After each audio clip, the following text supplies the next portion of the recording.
Assalamualaikum warahmatullahi wabarakatuh. Apa kabar sahabat pendidik dan penonton setia YouTube Hardi Setiawati? Hari ini saya akan menyampaikan materi asesor kompetensi untuk RCC ya. RCC kemarin yang mundur setahun karena pandemi COVID-19 dan kemarin saya sudah melakukan untuk RCC. Dan ini materi otomatis terbaru 2021 untuk Bapak Ibu yang refreshment mungkin untuk mengenal kembali materinya. Oke, mohon izin share screen. Semoga Bapak Ibu berkenan untuk menonton hingga selesai ya. Merencanakan. Ini kita pakai yang SKKNI-nya otomatis yang terbaru ya. Jika sebelumnya adalah kita pakai yang 161, kita sekarang pakai yang 85 ya. Ini merencanakan aktivitas dan proses assessment. Sebelum memulai untuk mengakses, tentu saja kita harus membuat perencanaan. Perencanaan ini mengacu pada unit kompetensi P.85 ASM 00.001 titik 2, yaitu merencanakan aktivitas dan proses asesmen. Ini saya coba untuk slideshow ya, slideshow. Oke, semoga bisa. Jadi terlihat besar di sini. Oke, baik, ini terlihat Bapak Ibu, sahabat pendidik ya, dan penonton setia. Saya tahu di sini banyak sekali para asesor yang menonton YouTube saya dan menkomentarin, merespon YouTube saya. Jadi saya membuat ini untuk Bapak Ibu semuanya. Kita ada elemennya tadi dari 2 itu. Elemen ini adalah ada babnya. Bab pertama itu menentukan pendekatan assessment. Dan elemen kedua atau bab kedua adalah mempersiapkan rencana assessment. KUK-nya kita ambil sesuai pada SKKNI tersebut, yaitu 1.1 kandidat atau tujuan dan konteks assessment diidentifikasi dan dikonfirmasikan dengan orang yang relevan sesuai dengan persyaratan hukum, organisasi, dan etika. Kedua, standar industri atau tempat kerja yang berlaku diidentifikasi dan diakses untuk assessment dan persyaratan. Menginjak elemen kedua, bab 2, yaitu unit kompetensi dan persyaratan asesmen dianalisis untuk mengidentifikasi bukti dan jenis bukti yang diperlukan untuk menunjukkan kompetensi sesuai dengan aturan bukti. Kedua, metode dan instrumen asesmen dipilih untuk mendukung pengumpulan bukti yang ditetapkan dengan mempertimbangkan konteks di mana asesmen akan berlangsung. Kita harus tahu dulu metodenya. Kita tetapkan dulu metode apa yang dipakai untuk asesmen nanti ya. Terus kemudian rencana asesmen dikembangkan dan persetujuan didapatkan dari para pemangku kepentingan terkait. Oke, ini yang ketiga, ini yang bab ketiga, identifikasi persyaratan modifikasi dan kontekstualisasi. KUK yang pertama, informasi dari kandidat dan jika relevan tempat kerja kantor, tempat kerja kandidat digunakan untuk mengidentifikasi kebutuhan kontekstualisasi. Kemudian saran yang diberikan oleh paket pelatihan atau pengembang kursus yang relevan diperiksa dengan kebutuhan kontekstualisasi yang diidentifikasi. Alat asesmen yang ada dianalisis dan amandemen yang diperlukan dicatat untuk mengatasi kebutuhan kontekstualisasi yang diidentifikasi. Peluang untuk kegiatan asesmen yang terintegrasi diidentifikasi dan setiap perubahan diperlukan untuk alat asesmen dicatat. Ini adalah apa tadi? Yang ke-1 ya, yang ke bab ketiga, keempat tadi ada, tapi tadi sempat terlewat. Oke. Baik, kita lanjut aja bahwa ini ada bagian-bagian dalam perencanaan aktivitas dan proses asesmen ini, ada beberapa format. Ini ada MAPA 1, MAPA 2, MAPA 3, dan MAPA 4. MAPA merencanakan aktivitas dan proses assessment. Ini adalah MAPA. Pertama adalah menentukan pendekatan asesmen itu ada identifikasi peserta, ada tujuannya, ada konteks assessment, ada acuan pembandingnya. MAPA 2 itu mempersiapkan rencana asesmen. Ada jenis buktinya apa saja, metodenya, asesmen, perangkat asesmen. MAPA 3 itu identifikasi persyaratan modifikasi dan kontekstualisasi. Isinya perubahan perangkat terhadap kebutuhan peserta dan kondisi tempat kerja. MAPA 4 mengembangkan materi uji kompetensi. Ini mengembangkan perangkat asesmen ya. Nah, menentukan pendekatan asesmen itu seperti apa? Ini identifikasi asesi, ada hasil pelatihan atau pendidikan kah? Pekerjaan pengalaman kah? Atau bekerja mandiri? Kita ada pilihan di format itu, di formnya. Kemudian tujuannya itu asesmen itu apa? Sertifikasi K, RCC atau sertifikasi ulang, RPL, pelatihan atau pendidikan, pencapaian kualifikasi, pengukuran kinerja, pengembangan karir, rekrutmen berbasis kompetensi, pemberian lisensi, registrasi, penugasan atau persyaratan regulator. Ini adanya 1.1 nih kandidatnya ya. Kandidatnya pilih nih, pilih di antara ini, ambil yang mana nih? Hasil pelatihan K. Hasil pelatihan ini biasanya di P1, LSPP 1, pekerjaan berpengalaman ini P2 ya, biasanya P2 itu jaringan khusus jaringan. Pelatihan belajar mandiri ini P3 ya, umum. Kita ambil biasanya hasil pelatihan K atau pekerja pengalaman boleh-boleh aja sih. Tapi kalau pekerja pengalaman berarti kandidatnya pekerja pengalaman, kita harus turun untuk ke industrinya ya, pihak ketiga perlu. Nah, kalau pelatihan belajar mandiri ini lebih simpel ya, pelatihan, hasil pelatihan. Tujuan asesmennya apa? Sertifikasi K, sertifikasi ulang, pengakuan kompetensi terkini, rekognisi pembelajaran lampau, atau lainnya. Sertifikat ulang tadi RCC ya, Bapak Ibu. Nah, ini tadi hasil pelatihan itu tertelusur dengan standar ya. Belum tertelusur dengan standar. Hasil pelatihan ini tentu harus dengan standar. Ketika kita lihat sertifikasi apa, bidang apa, profesi apa, tentu mengikuti standar. Ya, standarnya apa, kemudian nanti diujinya sama. Jadi bidang pelatihan dan diujiannya harus tetap sama. Pekerjaan pengalaman itu tertelusur dengan standar juga, sama halnya ini. Nah, belajar mandiri ini secara mandiri. Oke, contohnya kita lihat nih, hasil pelatihan nantinya ini kita identifikasinya kita kasih ini ya, tanda ya, checklist di sini. Hasil pelatihan, oh berarti kita oke hasil pelatihan.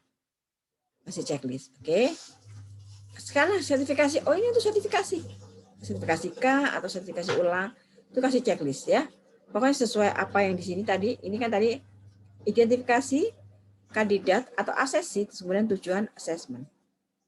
Nah, konteks assessment ini pilihannya ada dalam format ini tersebut ya.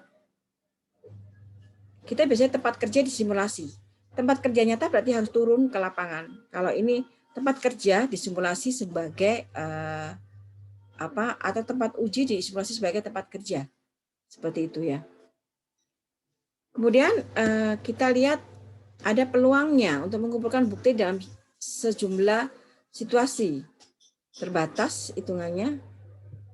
Kemudian hubungan antara standar kompetensi dan hubungan antara standar kompetensi dan bukti mendukung. Ya, siapa yang melakukan asesmen itu lembaga sertifikasi ya. Ini lembaganya. Pendekatan asesmen menentukan acuan pembanding asesmen. Kita lihat di sini ada kandidatnya tadi, asesi ya. Tujuan asesmennya apa, konteks asesmen apa, orang yang relevan, kemudian kita menentukan acuan pembandingnya. Acuan yang digunakan tentu saja standar kompetensi atau SKKNI, SKKK, atau standar internasional. Kriteria asesmen dari kurikulum pelatihan. Spesifikasi kinerja suatu perusahaan atau industri, spesifikasi produk, pedoman khusus. Nah, kita lihat ini tolak ukurnya ya. Kita pilih di sini pakai standar kompetensi. Ini adalah format dalam format itu ada kolom-kolom berikutnya, ini adalah mempersiapkan rencana asesmen. Itu hanya formatnya Bapak Ibu, nanti bisa diselesaikan dengan baik mengikuti contoh ya. Ini MAPA 2. ada bukti, jenis bukti, metode assessment, perangkat assessment. Nah, jenis bukti ini ada tidak langsung, langsung, tambahan. Metode assessment ada observasi langsung, daftar instruksi, terstruktur, tanya jawab, verifikasi portofolio, review produk, dan lain-lain. Perangkat assessment itu ada instrumen assessmentnya. Nanti sambil jalan akan mengerti ya, Bapak Ibu. Nah, nih KUK-nya ini elemen 1. Kita ambil nanti contoh ya, nih. Masukkan di sini pembersihan lokasi kerja. Ini. Ambil di sini, masukkan. Nah, Bapak Ibu, ini tinggal masuk, kemudian KUK-nya masuk di mana? Nah, ini. Jadi elemennya ini bab 1-nya ini ada membersihkan lokasi kerja, terus kemudian KUK-nya itu masuk di situ. Ya. Lokasi kerja diperiksa sesuai dengan gambar situasi ya. Sama itu kita ambil, sama tinggal mindahin saja KUK-nya. Elemen 1 KUK-nya ada berapa? 3. Berarti harus diisi 3. Elemen 1 ada 4, ada 4. 2 ya 4, 2. Sesuai SKKNI tidak boleh dirubah. Nah, ini ya. Ini ayat terus nanti jenis buktinya seperti apa jenis buktinya. Nah, ini langsung. Kemudian apa? Nih. Ya. Langsung daftar periksa. Nih. Ya. Ini tertulis DPT dan DPL itu ya. Pertanyaan lisan dan pertanyaan langsung. Pertanyaan terstruktur. Ya. Ini hasil observasinya memeriksa lokasi. Nah, ini kalau tadi diperiksa, begitu pindah di sini harusnya menjadi kata kerja aktif. Tadi sini pasif, diperiksa menjadi memeriksa. Ini apa saja sih yang ditanya jawab tadi? Nah, tentu saja ini terkait apa? Sebutin ya. Jam lokasi kerja. Nah, ini kita langsung tertulis jenis buktinya. CL dan DPT, observasinya langsung. Hasil observasi itu membersihkan lokasi ini kan tadi ya, dibersihkan jadi membersihkan, gampang sekali. Nah, hasil tanya jawabnya tentu saja tentang prosedur pemeriksaan lokasi. Nah, ini kemudian tadi ini kita memakai ini sama ya, masuk membersihkan lantai. Nah, ini kan tinggal pindahkan kembali. Diperiksa menjadi memeriksa ya.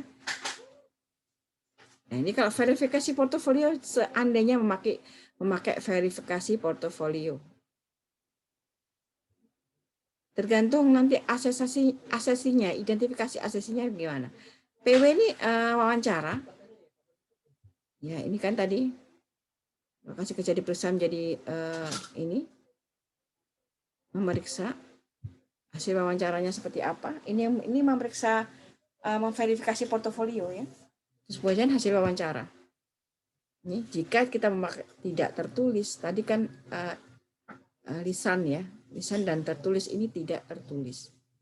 Wawancara, terus kemudian ini verifikasi portofolio ya. Nih hasil wawancara. Oke. Selanjutnya adalah pengumpulan bukti. Bagaimana pengumpulan bukti? Ini bukti tersebut adalah suatu bahan yang dikumpulkan ketika dicocokkan dengan persyaratan. Unit kompetensi memberikan bukti kompetensi. Bukti bisa saja langsung, tidak langsung, atau tambahan. Tadi tambahan ya, T tadi ya. Bukti berkualitas itu bukti kompetensi yang dapat dijadikan acuan untuk membuat keputusan asesmen kompetensi. Yaitu bila mana bukti memenuhi 4 aturan bukti. Value ya ini ya FATM, nanti kita lihat ya, dan 5 dimensinya ya TS, TMS, JMS, JRS, dan TRS. Kita nanti satu persatu akan kita bahas. Aturan pengumpulan bukti ini V tadi valid ya. Dalam rangka menjamin kualitas bukti-bukti yang dikumpulkan selama pelaksanaan asesmen, maka alat bukti tersebut harus memenuhi 4 prinsip aturan pengumpulan bukti, yaitu valid, authentic, current, dan sufficient.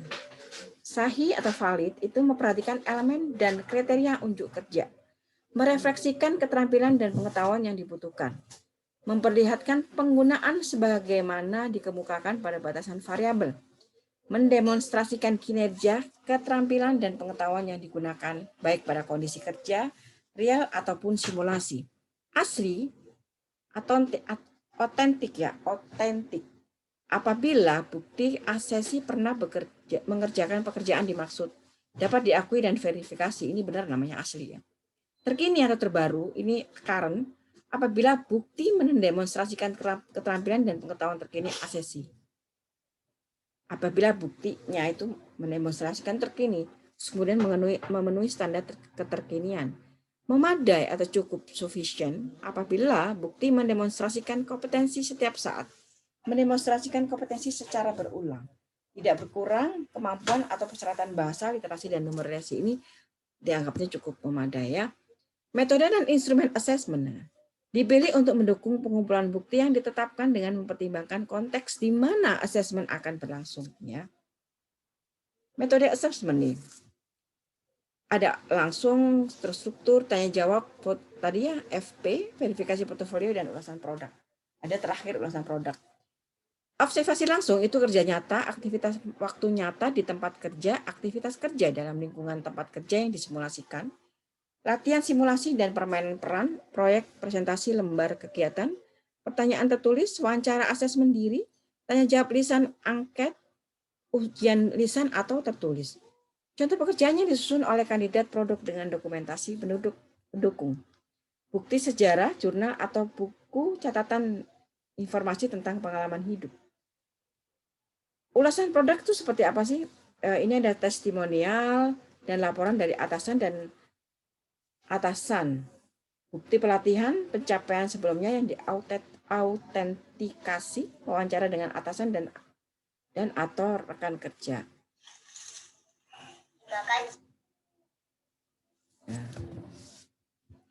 Oke, baik. Metode observasi langsung itu apabila kegiatan mengamati aktivitas langsung yang dilakukan oleh peserta pada saat peserta melakukan aktivitas pekerjaan langsung, demonstrasi, simulasi, dan atau bermain peran. Proses pelaksanaan, ya, berikan pertanyaan untuk mendukung praktek. Ini ada di FR1A03. Lakukan tugas sesuai dengan form tugas praktek demonstrasi atau praktek, itu ada di FR.1A02. Tulis hasil observasi biasanya dicatat dengan menggunakan checklist observasi, demonstrasi, atau praktek. Ada di FR.1A01. Peserta melengkapi daftar isian hasil praktek job sheet atau report sheet jika tersedia. Nah, formulir yang digunakan tadi ya, ada 01, 02, 03. Checklist observasi, tugas praktek, ya, dan pertanyaan pendukung observasi. Keuntungan metode observasi adalah memperoleh bukti-bukti langsung dari unjuk kerja yang dilakukan. Dapat difokuskan kepada proses dan hasil. Dapat difokuskan kepada keseluruhan pekerjaan. Dapat digunakan untuk pengujian di tempat kerja atau pekerjaan praktek berdasar pada penugasan. Dapat dilakukan sebagai bagian dari pekerjaan yang bisa dilakukan di tempat kerja. Kelemahannya, di mana ada keuntungan selalu ada kelemahan ya. Kelemahannya terbatasnya kesempatan untuk mendemonstrasikan kesempatannya pada pekerjaan yang luas. Waktu yang dibutuhkan cukup panjang untuk menyelenggarakan pengujian di tempat kerja. Hubungan antara penguji dengan diuji harus ditetapkan secara jelas. Kualitas dan konsistensi penguji perlu dicek secara periodik. Periodik kan kita setiap 3 tahun sekali ya, kita dicek. Jadi setiap 3 bulan sekali kita merefresh dan memperbarui kekiniannya. Jadi terkini terus ya. Nah, metode verifikasi portofolio, metode pengujian yang mengakui kompetensi yang telah dimiliki oleh peserta uji kompetensi melalui bukti-bukti fisik atau portofolio yang diajukan oleh peserta uji kompetensi.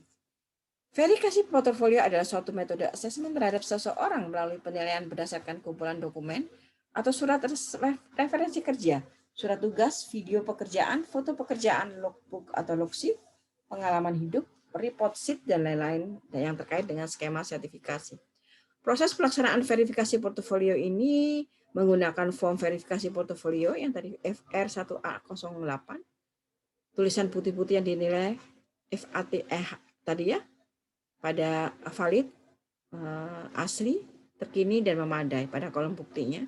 Verifikasi bukti terhadap kesesuaian setiap standar kompetensi. Catat hasil pada kolom penilaian FATM pada setiap bukti. Catat substansi yang diperlukan pertanyaan tambahan atau pertanyaan wawancara. Dan tentukan bukti tambahan yang dibutuhkan untuk memastikan terpenuhnya bukti yang memadai. Keuntungan verifikasi portofolio. Bukti dikumpulkan dari pekerjaan yang dilakukan oleh peserta uji kompetensi. Dapat menunjukkan kemajuan diperoleh sepanjang waktu. Bukti-bukti yang tidak tertulis dapat digunakan. Bukti dipakai untuk menguji suatu unit secara terintegrasi. Dapat dipakai sebagai dasar untuk mengaji ulang, mendorong keikutsertaan peserta uji kompetensi dalam unit bertanggung jawab atas pengujian yang dilakukan. Kelemahannya itu sendiri untuk verifikasi portofolio, peserta uji kompetensi membutuhkan petunjuk yang jelas tentang sejauh mana bukti-bukti tersebut harus diajukan. Daftar referensi atau indeks tentang portofolio yang diajukan harus ditetapkan terlebih dahulu. Bukti-bukti yang ditunjukkan harus valid dan masih berlaku. Pemilihan dan penjelasan bukti-bukti yang diajukan oleh peserta uji kompetensi dapat mempengaruhi pada hasil yang diharapkan. Jadi, metode ini memerlukan petunjuk yang jelas tentang batasan bukti fisik yang dapat dinilai dan diteliti keabsahan bukti yang diajukan peserta uji kompetensi. Bagaimana dengan metode wawancara? Nah, metode ini asesor akan memberikan pertanyaan kepada peserta uji kompetensi, di mana pertanyaan tersebut disusun berdasarkan KUK, elemen, unit kompetensinya, dan bukti portofolio yang relevan dengan tuntutan unit kompetensi yang diujikan. Wawancara oleh tim oleh panel atau panel. Wawancara dilakukan oleh tidak hanya satu orang, tetapi oleh 2 orang atau lebih terhadap seseorang yang diwawancarai. Wawancara tertutup jika wawancara yang umumnya informan tidak mengetahui dan tidak menyadari bahwa sedang diwawancarai untuk keperluan tertentu. Bentuk seperti ini cenderung akan menyinggung perasaan informan sehingga umumnya dihindari dalam sebuah penelitian. Sedangkan wawancara tertutup, jenis wawancara di mana informan mengetahui secara pasti bahwa mereka sedang diwawancarai dan paham akan maksud wawancara tersebut. Wawancara riwayat lisan. Wawancara yang dilakukan terhadap orang-orang yang pernah membuat sejarah atau yang telah membuat karya ilmiah sosial, pembangunan perdamaian, dan sebagainya. Waktu wawancara ini untuk mengungkap riwayat hidup, pekerjaan, kesenangan, ketekunan, pergaulan, dan sebagainya. Wawancara terstruktur, wawancara yang pelakunya menetapkan sendiri permasalahannya dan pertanyaan-pertanyaan yang akan diajukan kepada peserta. Sebelum diadakan wawancara, sudah dibuat daftar pertanyaan yang sangat urut dan terstruktur. Pada jenis ini jarang terdapat pertanyaan yang bersifat pendalaman atau probing yang dapat mengarahkan informan agar jangan sampai mengungkap kebohongan. Itu terstrukturnya ya. Bagaimana dengan tidak terstruktur wawancaranya? Nah, ini wawancara yang digunakan untuk menemukan informasi yang bukan baku atau informasi tunggal. Pertanyaan-pertanyaan dalam wawancara jenis ini tidak disusun terlebih dahulu dan biasanya pertanyaan ini mengalir begitu saja mengikuti alur pembicaraan yang telah diciptakan. Cara mengembangkan asesmen wawancara sekarang. Gunakan metode wawancara terstruktur.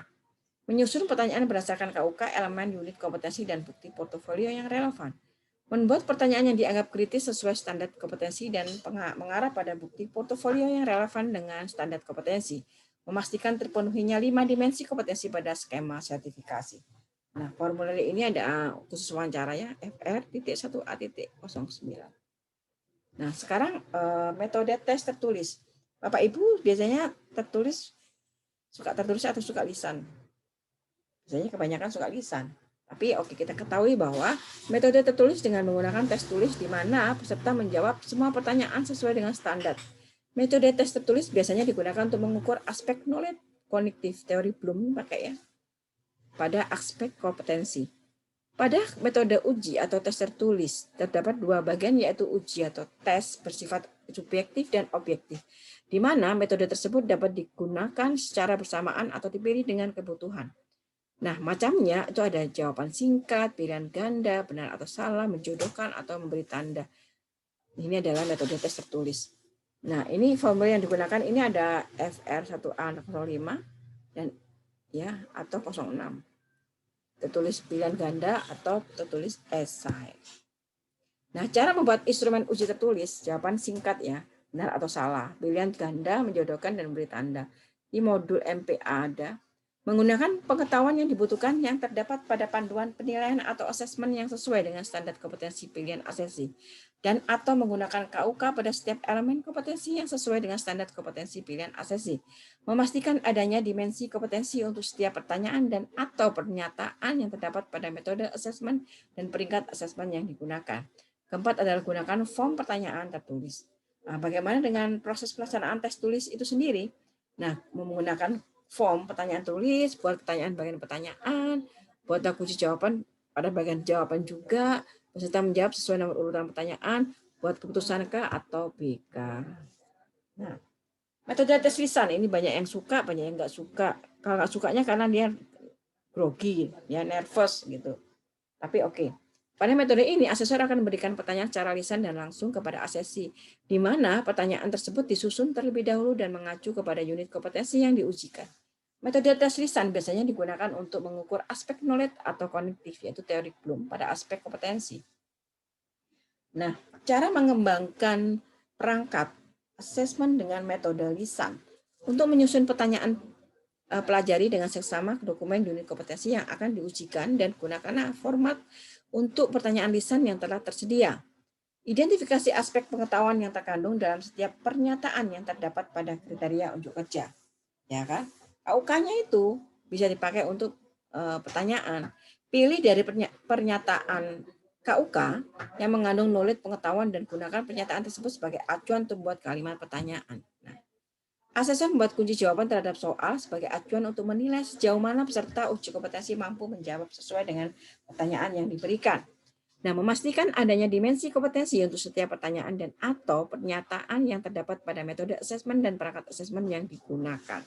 Proses pelaksanaan lisannya itu formnya ya digunakan adalah FR1A 07. Nomor urut sesuai pada form yang tersedia, bukti tambahan pada jenis perangkat asesmen DPR.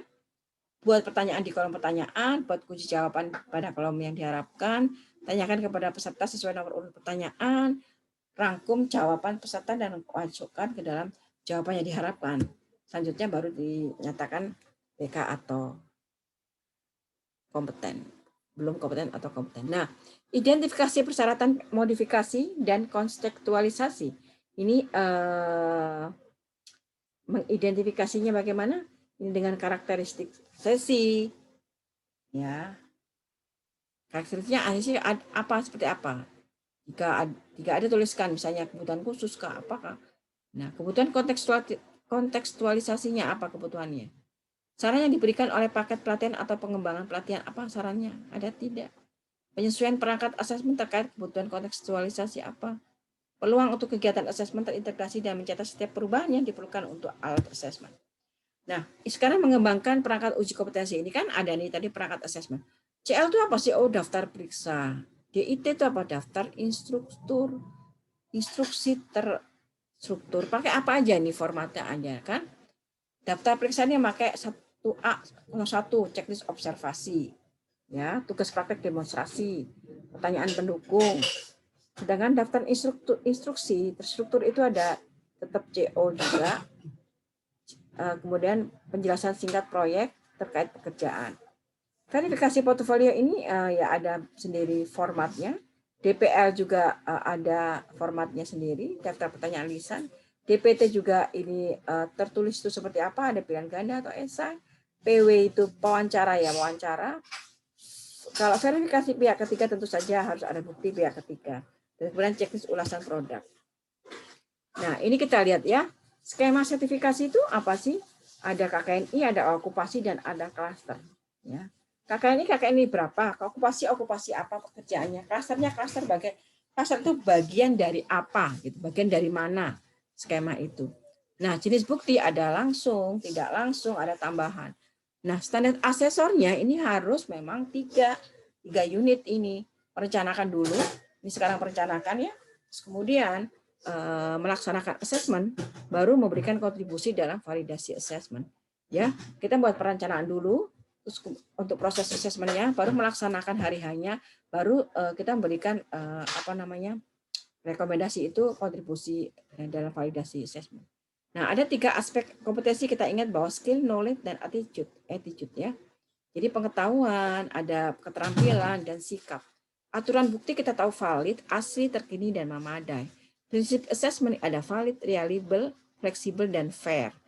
Sedang 5 dimensi kompetensi ada task skill, task management skill, contingency management skill, job atau role environment skill, dan transfer skill. Nanti pelan-pelan akan tahu 5 dimensi itu lebih rinci ya.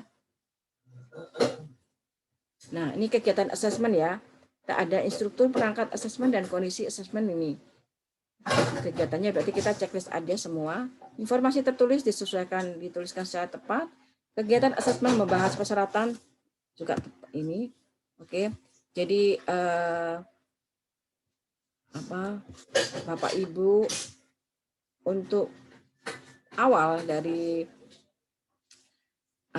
pekerjaan asesmen, mengakses itu adalah merencanakan. Kita membuat perencanaan dulu semuanya, baru kita melaksanakan hari-harinya.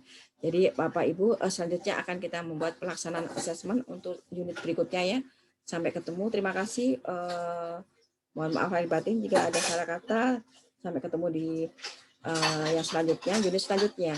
Terima kasih. Wassalamualaikum warahmatullahi wabarakatuh.